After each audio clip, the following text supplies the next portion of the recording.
Hello dear students, welcome back to Kataria pharmacy. तो बच्चों कैसे हो आप सभी? आई होप सभी ठीक होंगे, सभी की स्टडी अच्छी चल रही होगी।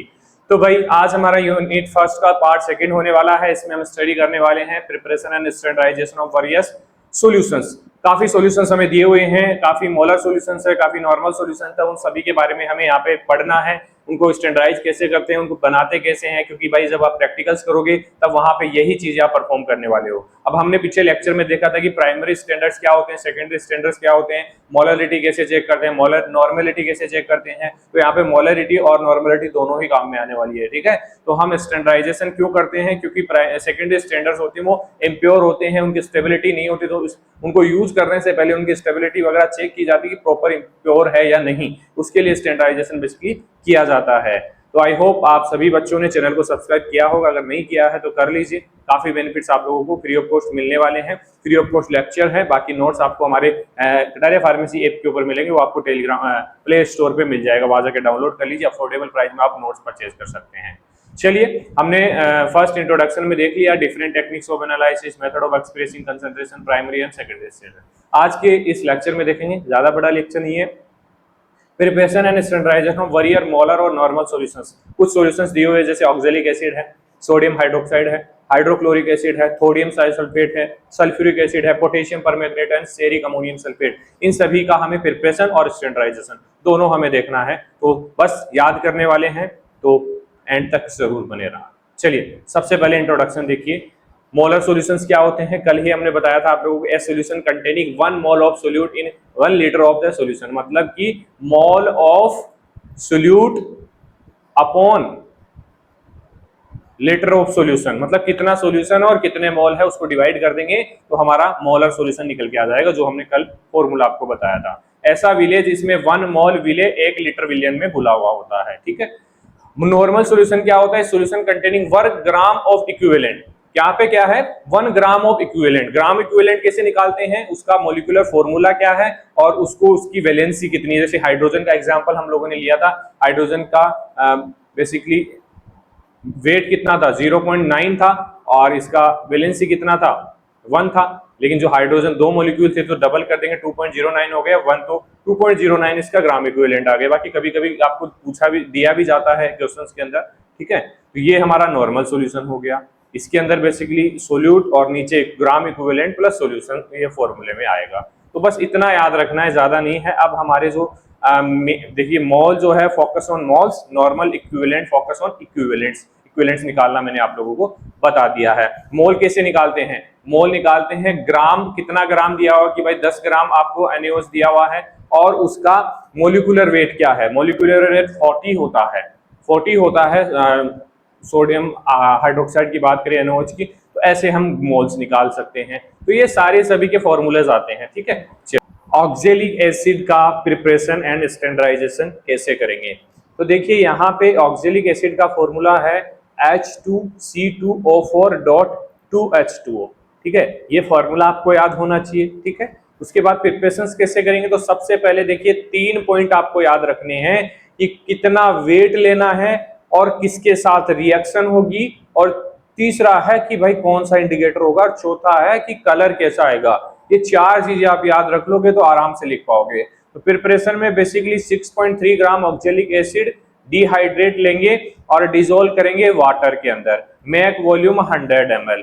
100 ml वॉल्यूम के अंदर हम ये डाल देंगे तो हमारा 1 नॉर्मल ऑक्जेलिक एसिड बन के तैयार हो जाएगा, 1 नॉर्मल सॉल्यूशन तैयार हो जाएगा। और इसका जो इक्विवेलेंट वेट है वो 63 होगा, ठीक है। वो आप निकाल सकते हैं, जो मैंने कल लेक्चर के अंदर आपको बताया था। भाई इक्विवेलेंट वेट कैसे निकालते हैं कि भाई बेसिकली जो हमारा ऊपर तो सॉल्वेंट आता है, नीचे इक्विवेलेंट प्लस सॉल्यूशन आता है। तो इक्विवेलेंट बेसिकली हम निकालेंगे कि मास कितना है और वैलेंसी कितनी है। मास को वैलेंसी से डिवाइड कर देंगे। जैसे कल हमने हाइड्रोजन का निकाला था, हाइड्रोजन का मास कितना था? हाइड्रोजन का मास था 2.09 और वैलेंसी कितनी थी? 1। तो हमारा आ गया 2.09, ये इक्विवेलेंसी आ गई, ठीक है। इक्विवेलेंट पॉइंट आ गया। तो वैसे ही यहाँ पे ऑक्जेलिक एसिड का 63 है। स्टैंडर्डाइजेशन कैसे करेंगे भाई? अब इसकी टाइट्रेशन करवाएंगे हम स्टैंडर्ड NaOH के अगेंस्ट में। देखिए, स्टैंडर्ड और नॉर्मल NaOH में डिफरेंस होता है बेटा। स्टैंडर्ड तो अलग होता है, मतलब स्टैंडर्डाइज किया हुआ होगा, ठीक है, यूजिंग फेनोप्थलीन एज इंडिकेटर, और यहाँ पे फेनोप्थलीन इंडिकेटर यूज होगा। अब आपको पता है भाई फिनोल्फथालीन इंडिकेटर यूज करते हैं तो कलर कैसा आता है, कलर बेसिकली यहाँ पे हमें पिंक कलर दिखाई देगा, ठीक है। पिंक कलर रिएक्शन क्या होगी, जो बेसिकली यहाँ पे ऑक्जेलिक एसिड रिएक्शन करेगा 2NaOH के साथ तो बनाएगा सोडियम ऑक्जेलो एसीटेट, ठीक है। तो यहाँ पे ये हमारा प्रोडक्ट बन गया, ये रिएक्शन बेसिकली कोज होगी, ठीक है। इसमें ऑक्जेलिक एसिड परफेक्ट स्टूडेंट है, मतलब it can act at both primary standard और सेकेंडरी, मतलब प्राइमरी स्टैंडर्ड होता है ये, and use to standardize base को स्टैंडर्डाइज करने के लिए इसको यूज कर सकते हैं। मतलब प्राइमरी और सेकेंडरी स्टैंडर्ड हमने बताया था आप लोगों को कि प्राइमरी एक प्योर कंपाउंड होता है, उसको स्टैंडर्डाइज करने की जरूरत नहीं पड़ती, लेकिन यहाँ पे स्टैंडर्डाइज कर रहे हैं, हम कर सकते हैं कुछ कंडीशंस में, लेकिन इसको और अदर को स्टैंडर्डाइज कराने के लिए यूज कर सकते हैं जो सेकेंडरी हमारे सेकेंडरी स्टैंडर्ड्स होते हैं, ठीक है। ये हमारा ऑक्जेलिक एसिड है, रिएक्शंस आपको याद होनी चाहिए किसके साथ रिएक्ट कर रहा है और कितना ग्राम हमें लेना है, ठीक है। नेक्स्ट देखिए सोडियम हाइड्रोक्साइड NaOH, मतलब ये नॉर्मल है, स्टैंडर्डाइज नहीं है। स्टैंडर्ड NaOH तब होगा जब इसका स्टैंडर्डाइज हम कर देंगे, क्योंकि तब वो प्योर माना जाएगा। Dissolve about 4 gram NaOH in 100 ml water, 100 ml water के अंदर 4 ग्राम NaOH हम डालेंगे और अप्रोक्स 1 नॉर्मल सॉल्यूशन हमारा तैयार हो जाएगा। NaOH इज हाइग्रोस्कोपिक, ये हाइग्रोस्कोपिक हो जाता है, होता है, अब वाटर को एब्जॉर्ब कर लेता है, CO2 को एब्जॉर्ब कर लेता है, कैन नॉट वे, इसको एक्यूरेटली वेट नहीं कर सकते, इसलिए मतलब समझ सकते हैं कि ये सेकेंडरी स्टैंडर्ड हमारा होता है, इसलिए हमें स्टैंडर्डाइजेशन इसका करना पड़ता है। तो स्टैंडर्डाइजेशन इसका होगा अगेंस्ट ऑक्जेलिक एसिड और पोटेशियम हाइड्रोजन पेथलेट KHP के अगेंस्ट में इसका स्टैंडर्डाइजेशन किया जाएगा। स्टैंडर्डाइजेशन क्या होता है, जो हम पिपेट में डाल के नीचे कॉनिकल फ्लास्क में लेते हैं, वो स्टैंडर्डाइजेशन ही होता है बेटा, ठीक है, वो आप लोगों ने किया होगा। इंडिकेटर यहाँ पे फिनोल्फथालीन यूज होगा, pink to colourless, pink to colourless हमारा जो सोल्यूशन है कॉनिकल फ्लास्क में वो कलर आएगा और हमें आइडेंटिफाई हो जाएगा, स्टैंडर्डाइज हो गया हमारा कि प्रॉपर हमारा हाइड्रोक्साइड स्टैंडर्डाइज हो चुका है, ठीक है। ठीक, NaOH हंग्री स्पंज होता है, ये एब्जॉर्ब कर लेता है CO2 H2O from air, always standardize before use, हमेशा इसको यूज करने से पहले स्टैंडर्डाइज किया जाता है, स्टैंडर्ड NaOH सॉल्यूशन बनाया जाता है, ऐसे इसका यूज नहीं कर सकते। नेक्स्ट देखिए हाइड्रोक्लोरिक एसिड, मैंने कल बताया था hydrochloric acid and sulphuric acid दोनों को ही स्टैंडर्डाइज करना पड़ेगा, क्योंकि वो सेकेंडरी स्टैंडर्ड्स होते हैं, ठीक है, इनके अंदर इंप्योरिटीज के चांसेस आ सकते हैं। तो सबसे पहले इसके अंदर डाइल्यूट करेंगे 8.3 ml concentrated HCl to 100 ml give approx 1 normal solution यहाँ पे हमारा बनेगा, ये अगर करेंगे तो ये वैल्यू आपको पता होनी चाहिए। स्टैंडर्डाइजेशन की बात करें तो standardization against sodium carbonate, primary standard के अगेंस्ट में इसको स्टैंडर्डाइज करेंगे, ठीक है। इंडिकेटर यहाँ पे मिथाइल ऑरेंज यूज होगा, जो basically yellow to orange colour में चेंज करेगा, क्योंकि पहले यहाँ पे कॉनिकल फ्लास्क में येलो कलर होगा, येलोइश होगा, उसको ऑरेंज में कन्वर्ट कर देगा ये, तो हमारा रिजल्ट आ जाएगा, उसको नोट कर लेंगे। रिएक्शन यहाँ पे HCl Na2CO3 से रिएक्ट करेगा और NaCl और H2O CO2 यहाँ से लिबरेट हो जाएगा, ये रिएक्शन है, सिंपल रिएक्शन आपको याद कर लेनी है। HCl gas in water, volatile मतलब वाटर के अंदर गैस रिलीज करता है जैसे CO2, ठीक है। Never directly weight always standardize, इसको डायरेक्टली वेट करके नहीं यूज कर सकते, इसको ऑलवेज स्टैंडर्डाइज करना पड़ता है, ठीक। चलिए नेक्स्ट है सोडियम थायोसल्फेट Na2H2O3, इसका भी स्टैंडर्डाइजेशन करना पड़ता है, तो इसके लिए 24.8 इन वाटर हमें वेट करना है और उसको 100 ml वॉल्यूम मेकअप कर देना है। यहाँ पे 0.1 नॉर्मल सॉल्यूशन मिलेगा, ये चीज याद रखना आप, ठीक है।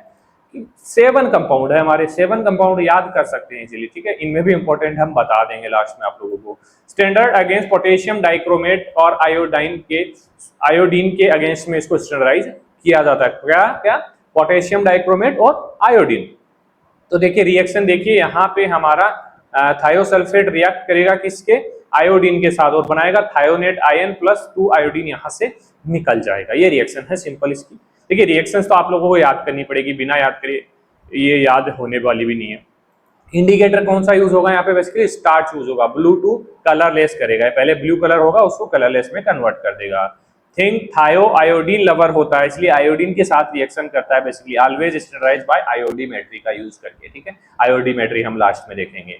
नेक्स्ट देखिए सल्फ्यूरिक एसिड, आ गया ना सल्फ्यूरिक एसिड, कंसंट्रेटेड H2SO4, इसका जो नॉर्मलिटी है वो 36 होता है, ठीक है। तो इसको लिए प्रिपेयर करने के लिए टेक 22.8 ml कंसंट्रेटेड H2SO4 और डाइल्यूट करेंगे उसको 100 ml के साथ, वाटर के साथ, तो हमारा 1 नॉर्मल सल्फ्यूरिक एसिड हमारा बन जाएगा। Always add acid to water. और एक चीज का हमेशा ध्यान रखना है कि अगर सल्फ्यूरिक एसिड के साथ आप प्रिपरेशंस बना रहे हैं तो पहले आपको वाटर के अंदर मतलब वो डालना है, क्या बोलते हैं, H2SO4 डालना है, ना कि H2SO4 के अंदर वाटर डालना है। मतलब कि बीकर है, इसके अंदर पहले H2SO4 नहीं लेना है। अगर पहले लोगे और वाटर डालोगे तो रिएक्शन होगी, वो उछल जाएगा, आपके हाथों पर गिर सकता है, जल सकते हैं। इसलिए पहले वाटर लेना है, उसके बाद दीवार के सारे जानते हो ना, ये साइड वाली दीवार होती है, उसके सारे हम थोड़ा थोड़ा H2SO4 डालेंगे। तो always add acid to water, never water to add, ठीक है, सॉरी एसिड। स्टैंडर्डाइजेशन कैसे करेंगे? स्टैंडर्डाइजेशन अगेन स्टैंडर्ड NaOH, देखिए ऑक्जेलिक एसिड और हमारा सल्फ्यूरिक एसिड दोनों को NaOH के अगेंस्ट में स्टैंडर्डाइज कर रहे हैं, तो कॉमन हो गया है, तो याद हो जाएगा आपको। इंडिकेटर यहाँ पे भी फिनोप्थिलीन यूज हो रहा है, वहां पे भी फिनोप्थिलीन यूज हो रहा था। सल्फ्यूरिक एसिड डबल इंजन होता है, डाई बेसिक एसिड इसको बोलते हैं, 2 इक्विवेलेंट होते हैं इसके अंदर, ठीक है, हाइड्रोजन और सल्फेट। चलिए नेक्स्ट देखते हैं पोटेशियम परमैंगनेट। पोटेशियम परमैंगनेट नाम सुना होगा आप लोगों ने। प्रिपरेशन कैसे करते हैं? डिसोल्व 3.2 ग्राम KMnO4 इन 200 ml वाटर। याद रखना यहाँ पे 200 ml वाटर लेते हैं, की फॉर 2 डेज, और इसको 2 डेज के लिए रखना होता है, तुरंत तैयार ये नहीं होता है। फिर उसके बाद उसको फिल्टर किया जाएगा, फिर डाइल्यूट किया जाएगा 1 लीटर वाटर के साथ, तब बनेगा जाके हमारा 0.1 नॉर्मल सोल्यूशन। ये बनाना सिखाएंगे आपको, जब प्रैक्टिकल्स करोगे आप तब आपको सारी चीजें समझ में आएगी, ठीक है। नॉट प्राइमरी स्टैंडर्ड, अगर प्रैक्टिकल नहीं करे तो आपको याद करना पड़ेगा। Primary standard because it decompose, ये प्राइमरी स्टैंडर्ड नहीं होता क्योंकि इजीली डिकम्पोज हो जाता है। स्टैंडर्ड की स्टैंडर्डाइजेशन कैसे करते हैं? इसका भी ऑक्जेलिक एसिड और सोडियम ऑक्जेलेट के अगेंस्ट में इसका स्टैंडर्डाइजेशन किया जाता है। ये रिएक्शन इसमें होगी 2 MnO4 माइनस और प्लस 2 ऑक्जेलिक एसिड और 16 हाइड्रोजन होंगे, तो हमारा मैग्नीशियम आयन बनेगा और CO2 यहाँ से निकलेगा और H2O। ये रिएक्शन है इसके पोटेशियम परमैंगनेट की, ये आपको याद करनी पड़ेगी, ठीक है। सेल्फ इंडिकेटर होता है, ये याद रखना, यहाँ पे कोई भी इंडिकेटर यूज नहीं होता है। पर्पल कलर, पहले पर्पल कलर होगा, वो डिसअपियर हो जाएगा जब एंड पॉइंट आएगा, जब हमारा रिजल्ट आएगा, ठीक है। तो KMnO4 drama queen, purple colour itself tell end point, no indicator, मतलब खुद ही इंडिकेटर है, ये खुद ही अपना काम कर लेता है, इसको ड्रामा क्वीन बोलते हैं, ठीक है।